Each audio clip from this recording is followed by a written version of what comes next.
اللہ نے اپنے رسولوں سے مدد کا وعدہ فرمایا، لیکن یہی قرآن کہتا ہے کہ رسول شہید بھی کیے گئے۔ رسول ان کو اللہ تعالیٰ کے راستے میں شہادت بھی نصیب ہوئی ہے۔ اب کوئی آدمی کہے کہ جب اللہ تعالیٰ اپنے رسولوں کی مدد فرماتا ہے تو وہ شہید کیوں کیے گئے؟ شہادت بھی اللہ کی ایک مدد ہے۔ ہم اور آپ سیدھا سادہ یہ سمجھتے ہیں کہ مدد یہ ہے کہ ہمارے مد مقابل میں کوئی اگر آتا ہے تو اسے اللہ تعالیٰ سزا دے کر وہیں پر ختم کر دے، لیکن اللہ کی حکمت ہے اور اللہ جانتا ہے کہ کس طریقے سے مدد کی جائے ان کی۔ تو اسی طرح آج ہم اور آپ جو کچھ بھی اہل ایمان کے ساتھ دیکھ رہے ہیں، تو اس کا یہ مطلب ہرگز نہیں ہے کہ اللہ تبارک و تعالیٰ ان کی مدد نہیں فرما رہا ہے۔ اللہ ان کی مدد فرما رہا ہے، لیکن اس کی مدد کیسی ہوتی ہے اور کیسی ہے یہ اللہ بہتر جانتا ہے۔ حالات کے تقاضے کے مطابق کس مدد کی امت کو ضرورت ہے وہی مدد اللہ فرماتا ہے، یہ اللہ بہتر جانتا ہے۔ اللہ تبارک و تعالی نے صرف اہل ایمان سے اور اپنے رسولوں سے وعدہ نہیں فرمایا، بلکہ نفس الامر میں اللہ کی مدد ثابت بھی ہے۔ میں ایک دو مثال آپ کو دوں گا، آپ سمجھ جائیے گا کہ اللہ تعالیٰ نے کس طرح رسولوں کی مدد کی ہے اور اللہ نے کس طرح رسول کے امت کی مدد کی ہے۔ دیکھیے، ایک مقام تھا کہ جب مسلمان ہجرت کر کے مدینہ منورہ تشریف لے گئے، مشرکین مکہ پھر بھی سکون سے نہیں بیٹھے، مسلمانوں کے خلاف لگے رہے۔ جنگ بدر کا ایک واقعہ ہوا، اور جنگ بدر میں مسلمانوں کی تعداد صرف 313 تھی۔ آپ نے بارہا سنے ہوں گے، اور اس وقت مشرکین مکہ کی تعداد 1000 سے اوپر تھی، اور ان کے پاس طرح طرح کے آلات حرب تھے، طرح طرح کے ساز و سامان تھے، جری قسم کے نوجوان تھے۔ دوسرے لفظوں میں یہ کہیے کہ اس زمانے کا یہ سپر پاور سامنے کھڑا تھا، اور اس طرف 313 نبی کریم علیہ السلام کے جانثار صرف اللہ کی مدد کے امید پر آ کر کھڑے تھے۔ اب آپ یہ بتائیں کہ اس غزوہ بدر میں اللہ نے کس کی مدد کی؟ اللہ تعالیٰ نے 313 مسلمانوں کی مدد کی، اور وہی ایک واحد جنگ ہے کہ جس جنگ سے دنیا کا تاریخ کا نقشہ بدل گیا۔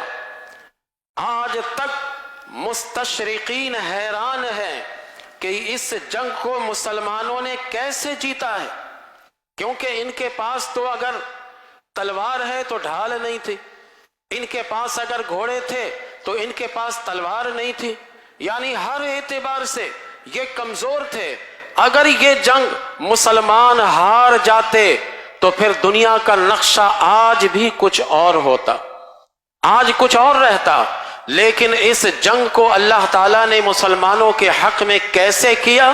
یہ اللہ کی نصرت ہے۔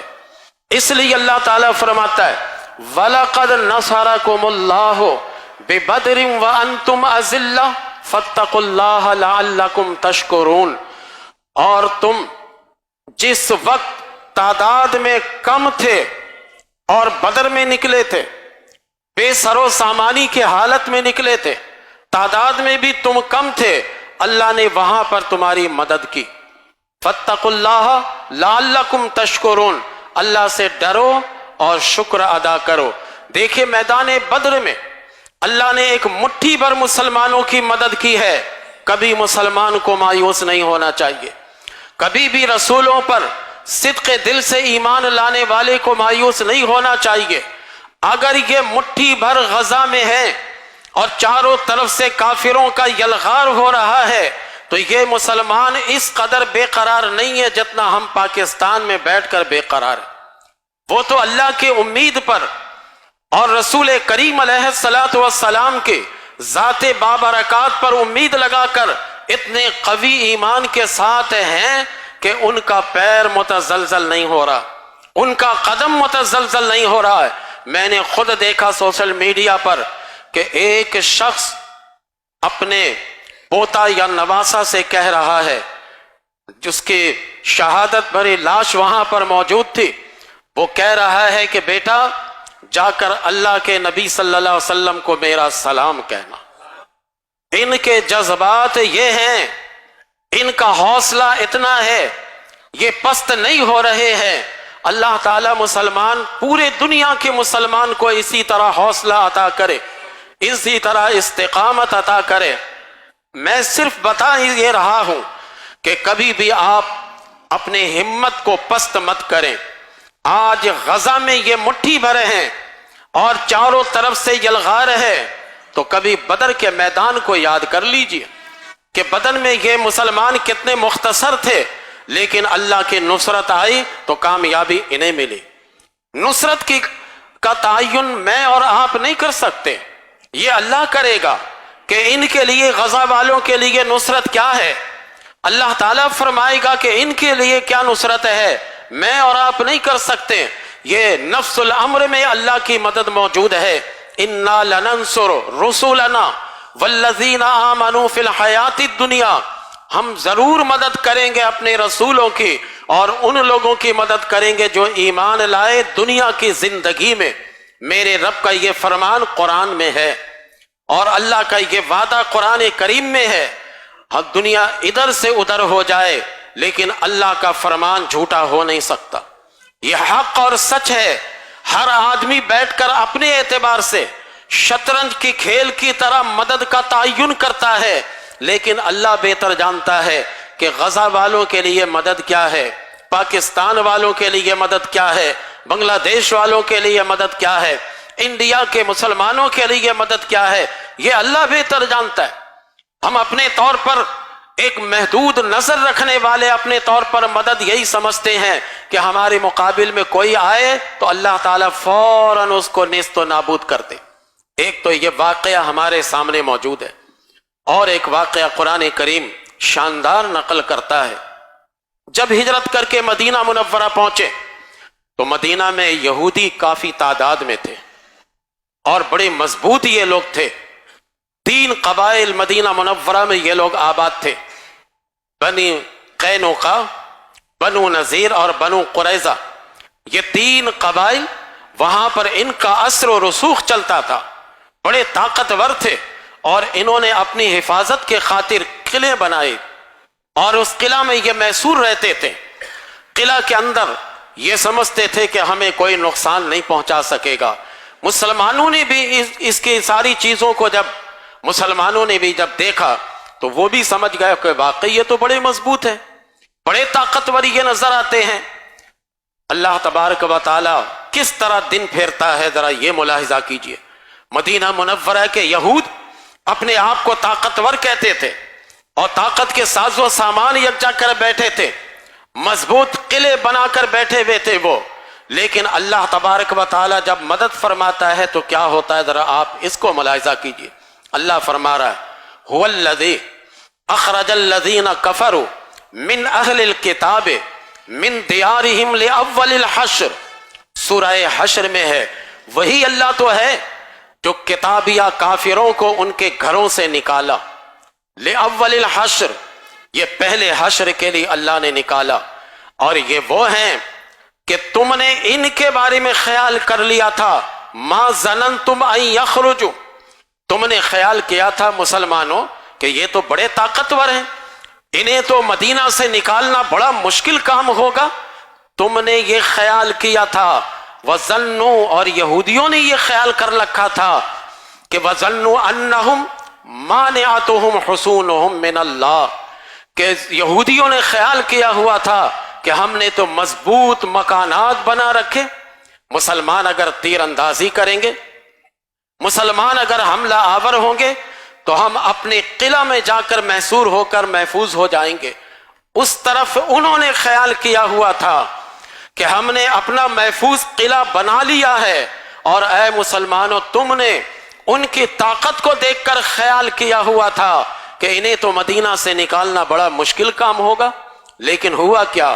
فَأَتَاهُمُ اللَّهُ، اللہ تبارک و تعالی نے اپنا حکم ان پر نافذ کیا، من حیث لم یحتسبوا، وہاں سے اپنا حکم اللہ نے نافذ کیا جس کا ان لوگوں نے گمان تک نہیں کیا تھا، خیال تک نہیں کیا تھا۔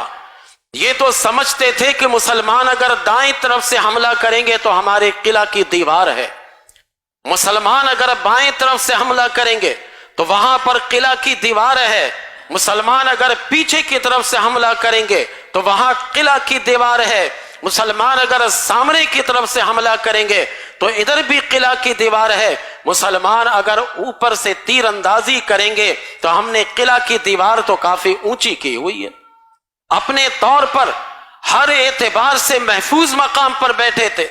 انہوں نے تو خیال بھی نہیں کیا تھا کہ ہمیں کوئی یہاں سے نکال سکتا ہے، لیکن قرآن اس پر شاہد عادل ہے کہ ان یہودیوں کو وہاں سے نکلنا پڑا۔ وَقَذَفَ فِي قُلُوبِهِمُ الرُّعْبَ يُخْرِبُونَ بُيُوتَهُمْ بِأَيْدِيهِمْ وَأَيْدِي الْمُؤْمِنِينَ، پھر اللہ تبارک و تعالی نے جب اپنا انتظام اور اپنی تدبیر کی تو پھر نتیجہ یہ نکلا کہ یہی لوگ جنہوں نے اپنی حفاظت کے لیے مکانات بنائے تھے اپنے ہاتھوں سے اپنے مکان کو توڑنے لگے، اپنے ہاتھوں سے اپنے مکان کی دیواروں کو گرانے لگے، اپنے مکانات کے چھت کی بلیوں کو نکالنے لگے۔ یہی لوگ جب اللہ کی مدد مسلمانوں پر آئی، اللہ فرما رہا اختتام پر فَاعْتَبِرُوا یا اُولِي الْأَبْصَارِ، اے عقل مندو غور کرو، تم اس پر فکر کرو، تم کبھی ہمت مت ہارنا کہ آج یہودی اس قدر طاقتور ہے اور یہ غزہ کے مسلمانوں کو کچل رہا ہے، وہاں کے بچوں کا حوصلہ دیکھیے تو اللہ کی مدد آپ کو یاد آئے گی، وہاں کے بوڑھوں کی حوصلہ آپ دیکھیے تو آپ کو وہاں کے اللہ کی مدد آپ کو یاد آئے گی۔ تو آپ یاد رکھیے بظاہر ہمارے اور آپ کے سامنے کوئی ایسی چیز نظر نہیں آتی کہ ان بدبختوں کو زیر کیا جائے، لیکن اللہ تبارک و تعالی کا حکم فَأَتَاهُمُ اللَّهُ مِنْ حَيْثُ لَمْ يَحْتَسِبُوا، جس طرح مدینہ منورہ میں اللہ کی مدد ایسے آئی کہ اس مدد کے بارے میں کسی نے سوچا تک نہیں تھا، ویسے ہی اللہ کی مدد جب غزہ میں آئے گی تو کسی نے سوچا تک بھی نہیں ہوگا اور اللہ کی مدد وہاں آ جائے گی۔ اس لیے اللہ تعالیٰ اختتام پر فرما رہا ہے فَاعْتَبِرُوا یا اولی الابصار، اے عقل مندو غور کرو، فکر کرو کہ اللہ تمہاری مدد کیسے فرماتا ہے۔ قدم قدم پر اللہ تبارک و تعالیٰ نے مسلمانوں کی مدد کی، کبھی بھی ہمیں ناشکری نہیں کرنی چاہیے۔ آج ہماری مسجدیں آباد ہیں اللہ کی مدد کی وجہ سے، ورنہ تو ہلاکو خان مسجدوں کو ختم کر چکا تھا۔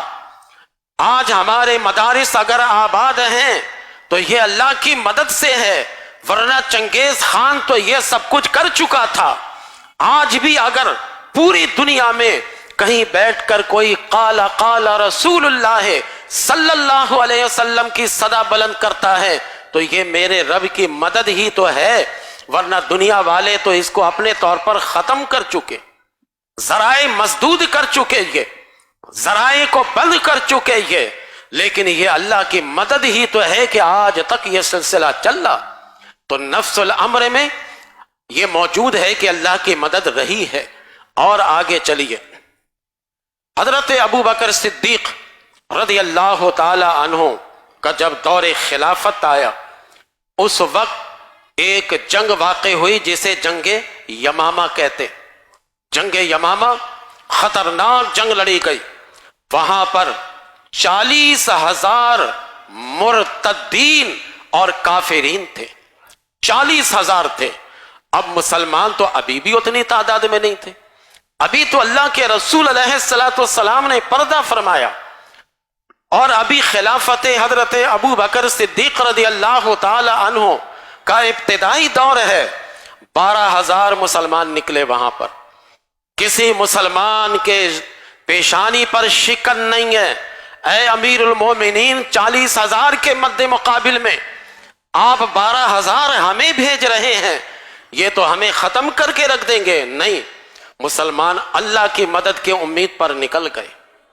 ایک طرف 40,000 ہے، یہ تو 40,000 جنگجو تھے، لیکن اس کے حمایتی چاروں طرف کی آبادی تھی، چاروں طرف کی آبادی اس کے حمایتی تھی، لیکن یہ 12,000 مسلمانوں نے نقشہ ہی جنگ کا بدل دیا، جنگ یمامہ کا نقشہ ہی بدل گیا، اور بھاگنے کے لیے ان مرتدین اور کافرین کے لیے راستہ تک نہیں ملا۔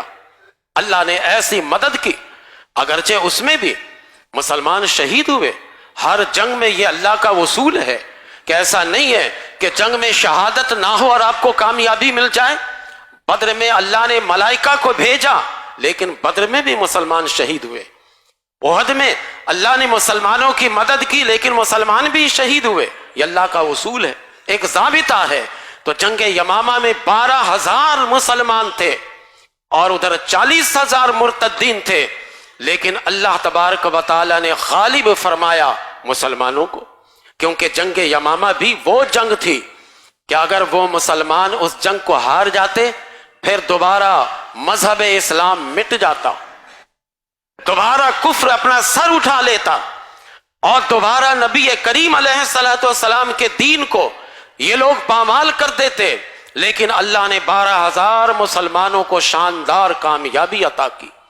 تو کبھی اس طرف مت جائیے کہ ہمارے بچوں کو شہید کیا جا رہا ہے، دکھ ضرور ہے، اس سے کوئی راہ فرار نہیں ہے، لیکن اللہ کی مدد ہے۔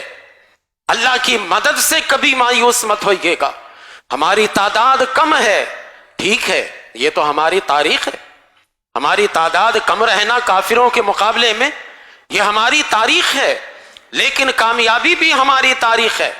غزہ میں انشاءاللہ آخر کار کامیابی غزہ کے مسلمانوں کو ملے گی، وہاں کی کامیابی انہیں ہی ملے گی، کیونکہ اللہ تبارک و تعالی کا حکم یہ وقفہ وقفہ سے آتا رہتا ہے، نافذ ہوتا رہتا ہے۔ تو یہ 12,000 غالب ہوئے، اور آگے چلیے۔ حضرت عمر رضی اللہ تعالی عنہ کا دور خلافت ہے، آپ کو پتا ہوگا جنگ نہاوند بہت مشہور جنگ ہے۔ حضرت عمر رضی اللہ تعالی عنہ نے اس جنگ میں اپنے لشکروں کو بھیجا تھا جس کی تعداد صرف 30,000 تھی۔ 30,000 مجاہدین مقام نہاوند میں گئے، اور اس طرف جو ان کے طرف سے کافروں کی تعداد تھی وہ 1.5 لاکھ تعداد تھی۔ 30,000 اور دوسرے طرف 1.5 لاکھ ان کی تعداد تھی، لیکن اف تک نہیں، چاروں طرف سے یہ مرتدین اور کافرین مسلمانوں کو گھیرے میں ڈالنا چاہتے تھے، لیکن آج بھی تاریخ کے اوراق الٹ کر دیکھیے، بالآخر اللہ تعالیٰ نے کامیابی مجاہدین اسلام کو دی، انہی کو اللہ تعالیٰ نے کامیابی دی۔ 30,000 یہ غالب ہو گئے 1.5 لاکھ پر، اور حضرت عمر رضی اللہ تعالی عنہ منبر پر بیٹھ کر خطبہ دیتے دیتے آپ نے ان کی رہنمائی فرمائی جو آپ علماء سے سنتے رہتے۔ یہ کبھی بھی نہ جائیں کہ ہم تعداد میں کم ہیں، یہ ہمیں پس کر رکھ دے گا۔ ایمان پکا کریں، پکا۔ جنگوں میں شہادتیں ہوتی ہیں، کامیابی بالآخر مسلمانوں کو ہوتی ہے، کامیابی اصل میں مسلمان کو ہے۔ تو یہ تو مقام نہاوند میں ہے۔ پھر جنگ قادسیہ آپ دیکھیے گا، جنگ قادسیہ میں وہاں پر 32,000 مسلمان تھے اور کافروں کی تعداد 1.5 لاکھ تھی۔ وہاں پر نہاوند کے مقابلے میں صرف 2,000 مسلمان کا اضافہ تھا، 2,000 کا۔ جنگ قادسیہ میں آج آپ اگر تاریخ کا شوق رکھتے ہیں تو کبھی مطالعہ کر کے دیکھیے کہ اللہ تبارک و تعالی نے مقام قادسیہ پر مسلمانوں کو کیسی فتح اور نصرت عطا کی۔ یہ 32,000 مسلمان کیسے کامیاب ہو گئے اور ان کے سارے مشن کو بیکار کر کے رکھ دیا۔ یہ ہے وہ مسلمانوں کی کامیابی۔ اللہ تعالیٰ ان سے وعدہ فرماتا ہے کہ تم بے فکر رہو، اگر تم نے استقامت اختیار کیا تو ہماری نصرت اور ہماری مدد تمہارے ساتھ ہوگی۔ کم من فئۃ غلبت کم من فئۃ قلیلۃ غلبت فئۃ کثیرۃ باذن اللہ. اللہ کا قرآن تو خود کہہ رہا ہے کتنے چھوٹی سی جماعت ہے وہ بڑی جماعت پر غالب آ جاتی ہے. کم من فئۃ قلیلۃ غلبت فئۃ کثیرۃ باذن اللہ. کتنی چھوٹی سی جماعت ہوتی ہے وہ بڑی جماعت پر اللہ کے حکم سے غالب آ جاتی ہے. آج قرآن و حدیث کا جب آپ مطالعہ کیجئے گا تو اس مقام پر پہنچیے گا کہ غزہ میں چھوٹی سی جماعت ہے. پورے دنیا کے یہود و نصارہ اور پورے دنیا کے غیر مسلم ایک ہو کر وہ چھوٹی سی جماعت کو کچلنے کے لیے تیار ہے. لیکن ان کی مجبوری دیکھے کچلنے والوں کی کہ اب تک مہینہ سے زیادہ ہو گیا یہ کچل ہی نہیں سکے. تم سپر پاور کیسے ہو بھائی؟ یہ تو سپر پاور تمہاری ہے. یہ ایک نہتے پتھر چلانے والے اور تم اس قدر اتنے اسلحہ رکھتے ہو. ابھی تک 40 دن سے زیادہ ہو گئے لیکن تم ان پر غالب نہیں آ سکے. کیا یہ میرے رب کی مدد نہیں ہے؟ یہ اللہ ہی کی تو مدد ہے. مزید اللہ کی مدد کا ہم انتظار کر رہے ہیں. پورے دنیا میں اللہ تبارک و تعالی سے اہل ایمان ان کی کامیابی اور نصرت کے لیے دعا کر رہے ہیں کہ اے اللہ جس طرح آج تک تو نے انہیں سلامتی کے ساتھ رکھا ہے، آج تک ایک یہودی بھی یہ بیان نہیں دے سکا کہ کسی مسلمان کو قیدی بنایا اور اسے ہم نے یہودی بنا دیا. آج تک نہیں بیان دے سکے. مسلمان تو وہ ہیں کہ حضرت بلال کی سیرت ان کے سامنے ہے کہ سب کچھ ہو سکتا ہے لیکن پیارے آقا کا کلمہ نہیں چھوڑا جا سکتا. تو یہ مسلمان ڈٹے ہیں. اللہ کی مدد انشاءاللہ ان تک آئے گی. قرآن و حدیث کا یہ وعدہ ایسے نہیں ہے. یہ اس امت کو اللہ تعالیٰ نے باقی رکھنے کے لیے پیدا کیا ہے. یہ امت انشاءاللہ باقی رہے گی.